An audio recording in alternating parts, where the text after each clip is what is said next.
अरविंद जी घर पे हैं और वो मुझसे मिलने आ रहे हैं। फिर दूसरी बार एक और स्टाफ आया, उसने भी मुझे यही बात बोली और मैं वहाँ बैठी हुई थी, आराम से ही बैठी हुई थी। इतने में विभव कुमार जो कि उनके पीएस थे, वो वहाँ पे धनधनाते हुए आते हैं। He entered from the door और वो चिल्लाने लगते हैं और गालियाँ दे रहे थे और उन्होंने मुझे बोला कि तेरी औकात क्या है, तेरी हिम्मत कैसे हुई हमें मना कर दे, तेरे को तो हम सबक सिखाएंगे, नीच औरत, पता नहीं क्या क्या बोल रहे थे वो।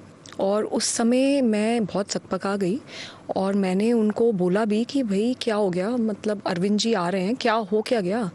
तो इतना मैंने बोला और इतने में ही उन्होंने हाथ छोड़ दिया। उन्होंने मुझे 7-8 थप्पड़ पूरी ज़ोर से मारे। मैं सोफ़े पे बैठी थी, वो सामने खड़े थे और वो मारे ही जा रहे थे। मुझे बिल्कुल समझ नहीं आया कि क्या हुआ। इतने में मैंने अपने आप को बचाने के लिए अपने पैर से उनको पुश करने की कोशिश करी। तो जब मैंने उन्हें पुश करने की कोशिश करी तो उन्होंने मेरा पैर पकड़ लिया और मुझे नीचे घसीट दिया। उसमें मेरा सर भी जो वो सेंटर टेबल है उस पे जाके टकराया। मैं नीचे गिरी और फिर उन्होंने मुझे लातों से मारना शुरू किया और मैं चीखती रही, चिल्लाती रही, मैं मदद मांगती रही और मैंने उन्हें इतनी बार बोला कि मेरे पीरियड्स चल रहे हैं, मुझे छोड़ दो, मुझे बहुत दर्द हो रहा है। उसके बावजूद वो आदमी नहीं माना। वो अकेला था कमरे में? जी, उस वक्त वो अकेले थे उस कमरे में। और जब इतना ज़्यादा मुझे वो पीट चुके थे, उसके बाद मैंने किसी तरीके से अपने आप को छुड़ाया और मैं वापस सोफ़े पे जाके बैठी और मैं बहुत एजिटेटेड थी। तो मैंने तुरंत 112 नंबर पे कॉल करी। मैंने पुलिस को क्राइम रिपोर्ट करा। जब मैं कॉल कर रही थी तो उसने मुझे देखा और उसने मुझे बोला कि तुम कुछ कर लो, हमारा कुछ नहीं बिगाड़ सकती और तुमको तो मार के गड़वा देंगे, हड्डी पसली एक कर देंगे। पर मैंने उसकी सुनी नहीं और मैंने कॉल कर दिया। जैसे ही उसने रियलाइज़ किया कि मैंने कॉल कर दिया है, वो तुरंत भागा भागा बाहर गया और सिक्योरिटी जो गेट पे खड़ी होती है उनको बुला के लेकर आया। जब सिक्योरिटी अंदर आई तो मैंने उन्हें बताया, मैं मतलब बहुत ज़्यादा एजिटेटेड थी और मैं उन्हें चीख चीख के बता रही थी कि मेरे साथ क्या हुआ। मैंने उन्हें बताया कि विभव ने कैसे लातों से, घूंसों से, थप्पड़ों से मेरी पिटाई करी है और यहीं बैठ के यहीं पे मेरी पिटाई हुई है। तो उन्होंने बोला, क्योंकि विभव ने मेरे सामने उनको बोला था कि इसको बाहर फेंको, तो मैं उनको बोलती रही। उन्होंने मेरे को समझाना शुरू करा कि नहीं आप बाहर निकलिए। मैंने उन्हें बताया कि मैंने 112 नंबर पे कॉल कर दी है, पुलिस को आने दो, ये क्राइम सीन है, यहाँ पे मेरे साथ इतनी बड़ा हादसा हुआ है, मैं मेंबर ऑफ पार्लियामेंट हूँ, मैं farmer Delhi commission for women chairperson हूँ, आप रुकिए, आप बस पुलिस को आने दीजिए, एक बार पुलिस आ जाए, मैं पुलिस आ जाएगी यहाँ पे, मैं फिर उसके बाद जाऊँगी। क्योंकि मेरे को ये डर था कि मैं यहाँ से चली गई तो ये टैम्पर कर देंगे पूरा जो भी एविडेंस है। तो इसलिए मैं उनसे बार बार आर्ग्यू कर रही थी। ये आर्ग्यूमेंट कम से कम 8 से 10 मिनट चला होगा और उसमें पूरा टाइम मैं देख रही थी विभव मुस्कुराते हुए वीडियो बना रहा था। जब एंड में मैं बिल्कुल अपना आपा खो गई कि एक तो मेरे को इतनी बुरी तरीके से पीट दिया गया, ऊपर से वो वहाँ पे आकर मुझे ही बोल रहे हैं कि आप बाहर जाओ। विभव से कोई पूछ भी नहीं रहा कि भाई तुमने क्यों मारा, कैसे मारा, ऐसे कैसे हो गया। तब मैं अपना आपा खोया और मेरे मुंह से कुछ अपशब्द निकले जो बाद में हमने देखा। एक बस 50 सेकंड्स की क्लिप डॉक्टर करके एडिट करके उसमें से भी काट पीट के उसको टीवी चैनल्स को दिया गया इनके द्वारा और वो चलाई गई। और बाद में जब पता चला तो पुलिस का मैंने मीडिया के द्वारा ही एक स्टेटमेंट सुना कि किस तरीके से ये जो वीडियो है इसका सोर्स पूरी तरीके से फॉर्मेट कर दिया गया है। अगर वो 10 मिनट की वीडियो जो मैं चीख चीख के बता रही हूँ कि मेरे को कहाँ मारा, कैसे मारा, मेरा हाल जो अगर देख ले कोई, तो वो बिल्कुल बात क्लियर हो जाएगी। तो एविडेंस के साथ भी टैम्पर करा गया। According to what you are saying, 2 videos हैं। एक तो सीसीटीवी वीडियो है जिसमें पूरा सीक्वेंस है जो अभी तक रिलीज नहीं हुआ थ्रू द सीएम्स रेजिडेंस, और दूसरा जो विभव जी ने खुद वीडियो बनाया है वो भी है दो वीडियो सोर्सेज हैं अभी। जी बिल्कुल, 2 वीडियो सोर्सेज हैं और ये जो सेकंड वीडियो है मैं इसी का बता रही हूँ आपको कि वो वीडियो एक्चुअली पूरी वीडियो है, वो 8, 9, 10 मिनट की वीडियो है। तो जब वो आपको मार रहे थे वो वीडियो ले रहे थे? नहीं, हाँ। जब मैं वापस आके बैठी, तब ले रहे। जब मैं सोफे पे दोबारा आके बैठी और मैंने 112 नंबर कॉल करा, ये बाहर गया, ये सिक्योरिटी वालों को लेकर आया। जब सिक्योरिटी वाले वहां आए तब वो वीडियो लेना शुरू करा है। जब मुझे मार पिटाई कर रहे थे तो वो अकेला था कमरे में, तो वो वीडियो कैसे ले सकता है? तो जब ये मार पिटाई हो रही थी, यू वर ऑब्वियसली स्क्रीमिंग, कोई ऐसे साइलेंटली तो नहीं मार खा सकता। तो जब वो आपको मार रहे थे, and it is I mean according to what you have said, it is quite gross. He आपने कहा 7-8 बारी he kicked you on the chest, stomach, pelvis, और आपके पीरियड्स चल रहे थे उस वक्त।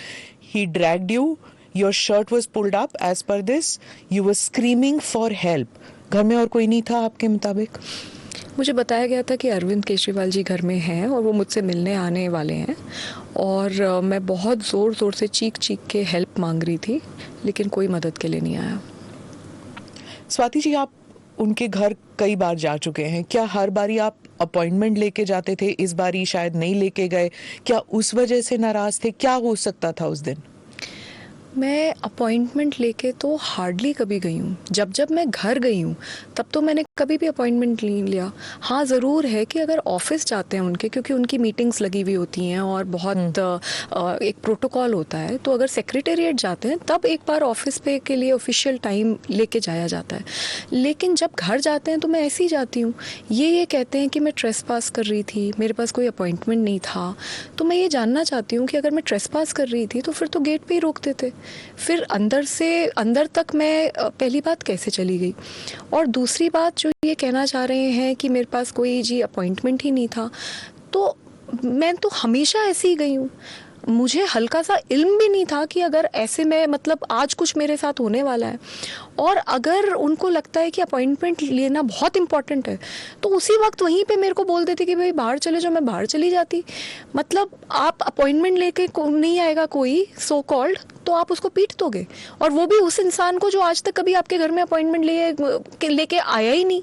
मैं तो 20 साल से जानती हूँ, वो हमारे घर आते हैं, हम उनके घर जाते हैं, तो ये तो बहुत अजीब बात है। तो व्हाट डू यू थिंक कि जब आप you were asking for help, आप मदद मांग रही थी कि आपको पीटा जा रहा था, ऐसे तो हो ही नहीं सकता कि सीएम के घर में कोई नहीं हो और ऐसी पिटाई हो रही हो किसी की और कोई बाहर ही ना निकले कमरे से? जी वही अजीब बात है, और मैं बहुत ज़ोर ज़ोर से चीख रही थी, चिल्ला रही थी। सच तो ये है कि कोई मदद के लिए नहीं आया। पुलिस अब इस बारे में इन्वेस्टिगेट कर रही है कि क्या हुआ, क्यों हुआ और किसके इंस्ट्रक्शंस पे मैं पीटी गई हूँ। ये सारी चीज़ों पे अभी इन्वेस्टिगेशन चल रहा है, और दिल्ली पुलिस के साथ मैं पूरी तरीके से कोऑपरेट कर रही हूँ। तो इस वक्त अब इससे ज़्यादा मैं क्या बोलूँ, because it's a matter of investigation. आप कह रही हैं किसी के इंस्ट्रक्शंस पर, यानी कि खुद ब खुद विभव में इतनी जुर्रत नहीं होगी कि वो खुद पीटे? Is that what you are saying? मैं ये नहीं कह रही, मैं ये कह रही हूँ कि मेरे साथ बहुत बुरी तरीके से मार पिटाई हुई है।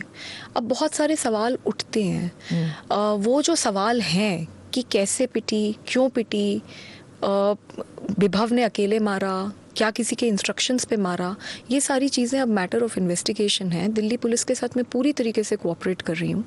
हाँ, मैं ये भी है, लेकिन मैं किसी को क्लीन चिट नहीं दे रही, क्योंकि फैक्ट ये है कि मैं ड्राइंग रूम में थी, अरविंद जी घर पे थे, और मुझे बहुत बुरी तरीके से पीटा गया। मैं चीख रही थी, चिल्ला रही थी, पर कोई आया नहीं। ये भी फैक्ट है कि आज तक इतना सब कुछ हो जाने के बावजूद मेरे पास अरविंद जी का कोई कॉल नहीं आया, और वो मुझसे अभी तक नहीं मिले। ये भी फैक्ट है कि इस पूरे प्रकरण में अरविंद जी उस आरोपी को पूरी तरीके से बचाते हुए दिख रहे हैं। वो उसको लेके लखनऊ घूम रहे हैं, वो उसके लिए प्रोटेस्ट पे सड़क पे उतरे। इतना तो उन्होंने मनीष जी जब अरेस्ट हुए थे उनके लिए भी नहीं करा। तो ये जो चल रहा है, और पूरी तरीके से पूरी पार्टी में हर इंसान को इंस्ट्रक्शंस दिए गए हैं कि मेरा कैरेक्टर असैसिनेट करो, मेरे विक्टिम शेमिंग करो, मुझे मतलब बुरी तरीके से टॉर्चर करो। तो ये मुझे जो दिख रहा है इसको लेकर मैं किसी को भी क्लीन चिट नहीं दे रही, but definitely I want the Delhi police to investigate the matter in a very free and fair manner, because बहुत बड़े बड़े लोग हैं एंड प्रॉपर इन्वेस्टिगेशन होना चाहिए और उसके बाद जो भी सच है उसको सामने आना चाहिए। क्या ऐसे हो सकता है कि ये वो घर इतना बड़ा है कि आप ड्राइंग रूम में आपको मारा जा रहा है और बाकी जो कमरे हैं अगर कोई उन कमरों में है तो उनको सुनाई नहीं दे रहा, ऐसे हो सकता है? क्योंकि आप जानती हैं, आप गई हुई हैं उस घर में। तो उस घर में जब मैं गई थी तो पहले मैं डाइनिंग रूम के बाहर गेट तक गई थी। डाइनिंग रूम का गेट हमेशा खुला रहता है, तो मैं वहीं पे थी। ड्राइंग रूम और डाइनिंग रूम बिल्कुल आसपास है, तो जो वो गेट खुला हुआ था और मैं उस कमरे में ड्राइंग रूम में पिट रही थी। तो अब ये दिल्ली पुलिस बताएगी कि मैं जब इतनी ज़ोर से चीख चिल्ला रही थी तो वहाँ पे जो लोग थे वो क्यों नहीं आए या उन तक आवाज़ नहीं गई। मतलब बहुत अजीब बात है। और एक बात बताइए कि अगर आवाज़ नहीं गई तो जब मुझे पुलिस से बाहर निकाला जा रहा है, I am a member of parliament, I am the former chairperson of the Delhi commission for women and on top of it मैं 2006 से इन लोगों के साथ काम कर रही हूँ। तो अगर मुझे बाहर निकाला जा रहा है तो तब तो कोई आता, तो तब भी कोई नहीं आया। How long have you known Vibhav ji? I know him since 2006 only. Since 2006? Yeah. क्या वो बहुत करीबी रिश्ता है उनका अरविंद जी के साथ? हाँ, स्टार्टिंग में नहीं था, लेकिन अब अरविंद केजरीवाल जी के सबसे बड़े राजदार और सबसे करीबी आदमी इस वक्त विभव कुमार हैं। वो कोई मामूली पीए नहीं है। अगर आप उनका घर देखें तो उनका घर इतना आलीशान उनको घर दिया गया है, इतना तो किसी मंत्री को भी दिल्ली में नहीं घर मिला हुआ है। तो वो एक बहुत रसूखदार और बहुत पावरफुल आदमी है इस वक्त इस पूरी पार्टी में, और पूरी पार्टी उनसे डरती है और उनके ऊपर असॉल्ट का केस पहले भी हो रखा है। तो ये सब बातें हैं एंड डरती है? क्यों डरते हैं लोग? लोग डरते हैं उनका जो मतलब ऐसा एक पूरी पार्टी में मैसेज है कि अगर विभव नाराज हो गया आपसे तो फिर आप खत्म हो पार्टी में।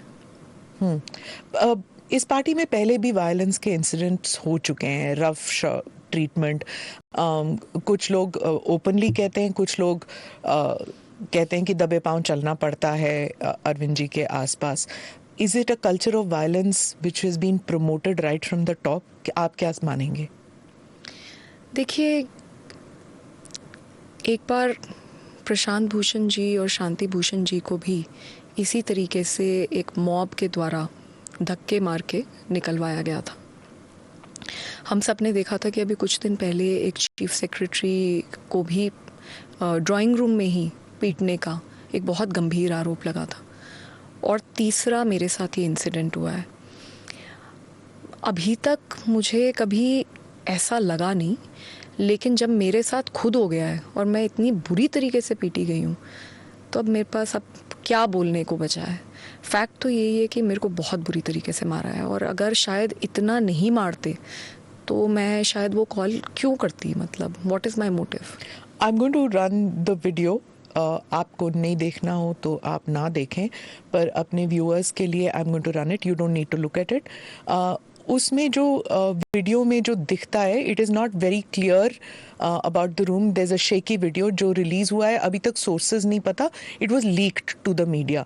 तो हम भी नहीं कह सकते ये किसने रिलीज़ किया, बट इट्स ऑब्वियस कि अगर सीएम के घर के अंदर का वीडियो है तो somebody close to the CM और close to the security personnel have released this video. अब इस वीडियो में जो हुआ है, after this you make a call to the police. पहले आप कहते हैं सीएम और विभव ने पिटवाया। मैम एक सेकंड जी। सो ये जो वीडियो है, ये जब मैं पिट चुकी थी, मैंने 112 के ऊपर कॉल कर दी थी।